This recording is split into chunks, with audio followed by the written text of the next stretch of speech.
killed in jail. Today we take a look at the events that took place in 2017 in Florida. When Savannah Gold left home to go to the restaurant where she worked, her mother Sherry had no idea that she wouldn't see her daughter again. About an hour later, Sherry got a call from the restaurant saying that Savannah hadn't shown up for work, and it was very strange. She had never missed her shift before. But the events that followed that call were even stranger. Imagine that someone you know very well, and with whom you have been in touch for a long time, not only in real life but also through messengers, sends you a message that you find very strange. What would you do? Would you be able to realize that the person writing to you is not the person you know, but someone who is pretending to be him or her? When the father of 21-year-old Savannah Gold received a message with spelling mistakes and no punctuation, he immediately realized that it was not his daughter who wrote it. "Hey, I wanted to tell you and Mom I met a really great guy and we're running away together. I love him, and we're leaving too. I'll call later when we get to where we are glom." The message, written on Savannah's behalf, said that she had met a great guy she was in love with and had decided to elope with him. She also promised to call later. Savannah's father, Daniel Gold, focused his attention not only on the text itself but also on its content. The man knew well that running away with a boyfriend was not something his daughter would ever do. While Daniel was staring at his phone screen, trying to understand and explain to himself what he had just read, Savannah's older brother Chris had also received a strange text message in which his sister had written that she was leaving with her boyfriend and that she was fine. "Hey, I quit. I'm leaving with my boyfriend. I can't do this shit. Anything. I'm fine." Daniel, sensing that something was wrong, immediately began calling his daughter's phone, but it was turned off. Savannah Page Gold was born on April 26, 1996, in the family of Daniel and Sherry Gold. She lived with her parents and older brother Chris in Jacksonville, Florida. Among her many hobbies, Savannah loved playing lacrosse, drawing, and dancing. Everyone who was close to her believed that Savannah was quite consistent with her last name. She was a loving, kind, and caring girl, ready to lend a helping hand to anyone. After graduating from high school, she turned down a scholarship at a college for art and design because she was taking care of her mother, who had been diagnosed with cancer. Sherry was undergoing chemotherapy, so her daughter took over the household chores to help her in any way she could. Savannah also took a job at a restaurant called Bonefish Grill as a waiter. The summer of 2017 marked the 2-year anniversary of her working at this establishment. On August 2nd, at approximately 5 p.m., Savannah left the house and drove her car to the restaurant. Her shift was scheduled to start at 5:30 p.m. that day, and she put on her uniform upon leaving the house. But less than an hour later, Sherry received a call from the restaurant, asking if she knew why Savannah hadn't shown up for work. The woman was very surprised, as she knew her daughter was a responsible person, and she had seen Savannah leave the house wearing her uniform, which meant she had definitely gone to work. Shortly after that call, Savannah's father and brother received strange messages. Immediately suspecting that someone else had written them, and that someone was trying to impersonate Savannah, Savannah's father went to the police.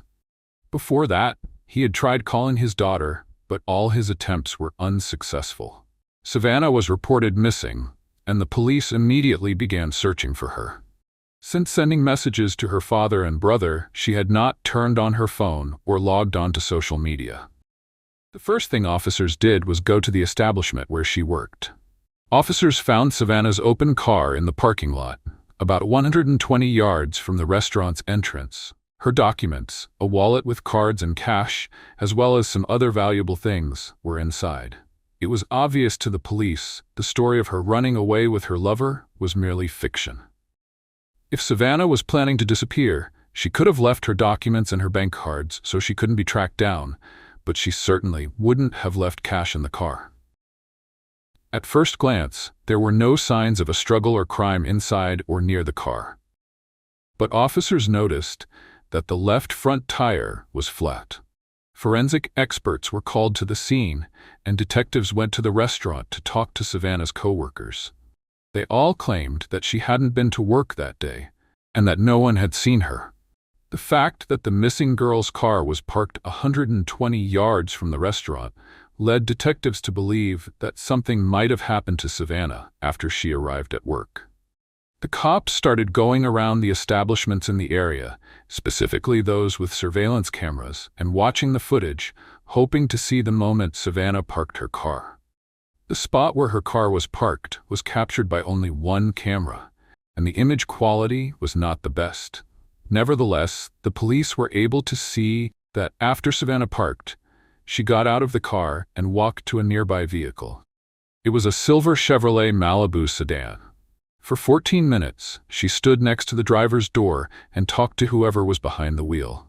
She then opened the back door and got in, after which the driver got out and also got in the back seat. For several minutes, officers watched the footage as the car was shaking and the back door swung open 3 times, but was immediately closed. Officers had reason to believe that a fight had broken out inside the car between Savannah and the owner of the Chevrolet. A few minutes later, the man exited the car, approached Savannah's vehicle, opened the driver's door, and took something from the interior. He then punctured the front left tire, got into his vehicle, and drove away. The young woman never got out of his vehicle. Identifying the owner of the Chevrolet Malibu went quickly. Lee Rodarte, one of the managers and chefs of the restaurant where Savannah worked, was driving this very car. He was 28 years old and had helped hang informational flyers with a picture of Savannah. When police interviewed restaurant employees, Lee said he hadn't seen Savannah in about 3 weeks because they worked different shifts. Then detectives spoke to restaurant employees again and learned that Savannah and Lee had more than just a work-related relationship. Several people reported that they met after hours and had an intimate relationship, something Lee himself was silent about when speaking to the police. On August 5th, during his work shift, he was arrested and taken to the station for questioning. Rodarte immediately warned the detectives that he could not read or write well, after which they explained his rights in detail, namely, that he had the right to an attorney, and that anything he said could be used against him in a court of law. He admitted that when the police interviewed the restaurant staff, he lied when he said he hadn't seen Savannah in a long time. In fact, he had seen her on the day she went missing. But he was afraid that he would be suspected of being involved in her disappearance, so that's why he wasn't telling the truth. When asked how long he had known Savannah, Lee said he had known her since she got a job at the restaurant, which was about 2 years ago. But their meetings outside of work started about 8 months ago, and at the time, he had another girlfriend named Chelsea. When Chelsea found out about his infidelity, she broke off the relationship with him. According to Rodarte, he dated Savannah for about 3 months, but then she started using illegal substances, and that was the reason he ended his relationship with her and started dating Chelsea again. He and Savannah allegedly agreed that from now on, they would only be connected through work. The company that owned the restaurant prohibited its employees from having romantic relationships with each other, and according to Rodarte, he learned that Savannah had told other waiters about their intimate relationship and wanted to get him fired. And then the last time, when was the last time you saw her? This is what I was a bit, I didn't tell you the truth when we talked about the fish. Okay. Last time I saw her was Wednesday afternoon. Okay. I heard that she has been basically telling a lot of people at work that we hooked up a bunch, like a couple days before that, and that she was going to like tell about the whole situation and, you know, try to get me fired. And why would that get you fired? I'm a manager and she's an employee. So. He told detectives that he drove to the mall on August 2nd to talk to Savannah and try to convince her not to spread the rumors. He feared being fired from the restaurant where he had worked for 5 years. According to Rodarte, Savannah said she had just consumed a strong substance and it was causing her to panic, so she asked permission to sit in his car for a little while. When she got in, he demanded that she stop telling everyone that they were still dating. Savannah asked him to sit in the back seat too, so they could talk. After moving to the back inside, he again began asking Savannah to stop spreading rumors about their relationship, but she replied that she would do what she felt like doing. This response angered Lee, and then, according to him, he went out and slashed a tire on Savannah's car and returned. She asked him why he had done it. He replied that he was upset and angry. Next, as Rodarte alleged, Savannah got out of his vehicle and walked toward the entrance to the mall, but did not reach it and got into an old green Ford pickup truck with tinted windows. And at that point, she had her phone in her hand. She got out of the car and walked towards the main entrance of San Jose. Okay. Yeah, but it's closer towards 295? Yeah. Okay. I wouldn't say she was walking along the edge of the plaza, but she was walking maybe towards this way. Mm-hmm. And I would say an older model Ford pickup, green, drove past me and around, and she got in. Okay. But the detectives knew that Savannah did not get out of Rodarte's car and that he was lying. He had no idea at the time that the police had surveillance tape in their possession, showing that there was no Ford pickup truck and that Savannah did not get out of his car. When asked what happened next, Lee said he drove home and even described the streets he drove through. The man had scratches on his arms and neck. When asked to describe where, when, and under what circumstances they were received, he said that he had hurt himself at work. Okay. What happened to your neck? That was self-inflicted, actually. Why? I just have been having kind of a hard time. Your neck? I couldn't. Yeah, I did. And What did you use? a knife. When did you do that? Sometime in July. You did that in July and it's still Yeah. bloody? Well, I kind of peeled the scab here and there at work, hitting it on stuff like that. I peeled it last night working. And it was coming off a little bit today, so I peeled that a little bit. Alright, let me see. But this was the same night. This one was just a lot worse Yeah. than this one was. Okay. And that was in July? Yeah. Okay. Like a few weeks back? Yeah. Okay. When asked directly where Savannah could be found, Rodarte replied that he did not know. So, where's Savannah right now? I don't know. Where would I find her? I don't know. That's my prime objective is to find her. Definitely. I think time's running out on her. The detectives began to change their interrogation tactics.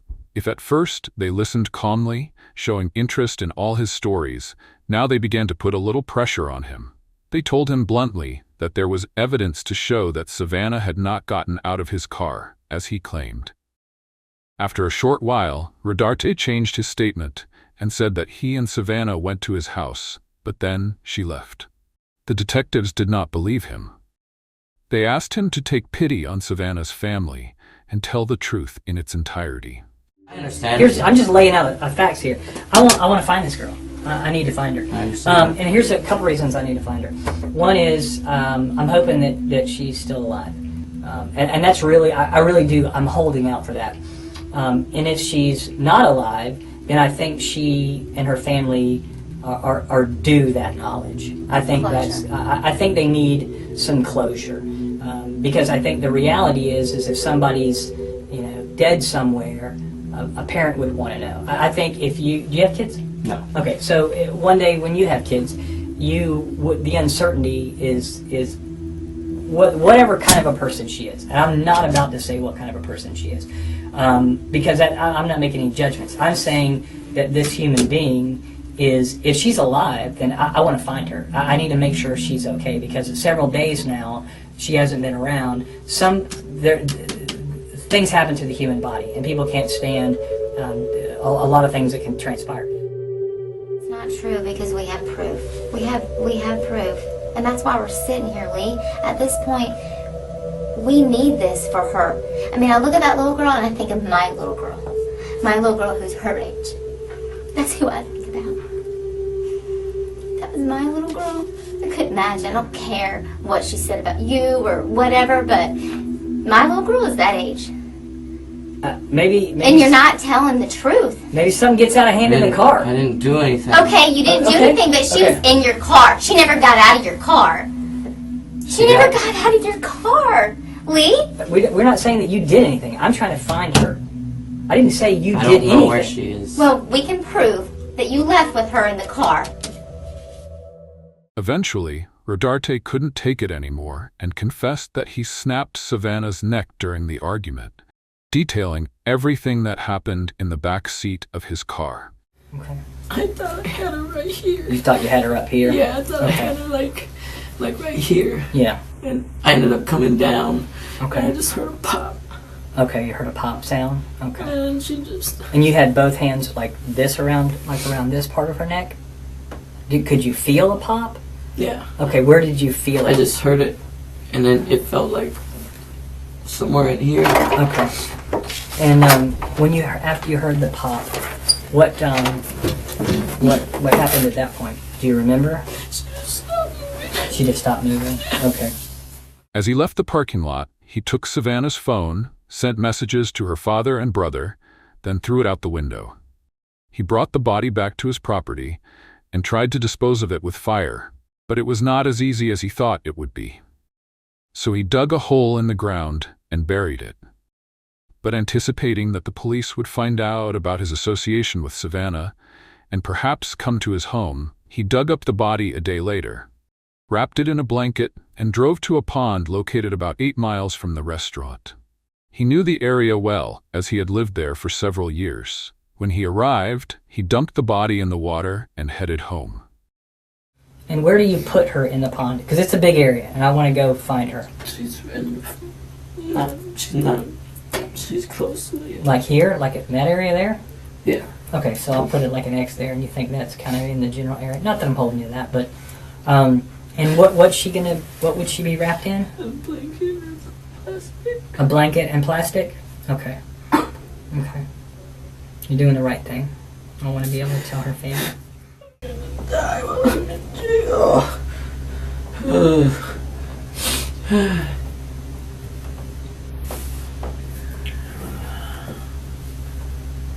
Fucking idiot, Lee. Fucking stupid. 3 days after Savannah's parents contacted the police, a homicide detective came to their home and sadly informed them that their daughter was dead and that her body had been found.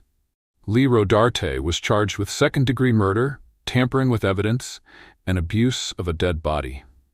Because of the condition in which the body was found, the forensic experts who performed the autopsy were unable to give an exact cause of Savannah's death. Her neck was not broken, as Rodarte claimed, and they found no traces of illegal substances in her body.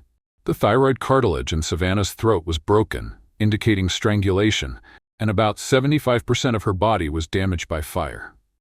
Although Rodarte confessed to what he had done under interrogation, he pleaded not guilty at trial and said he had acted in self-defense.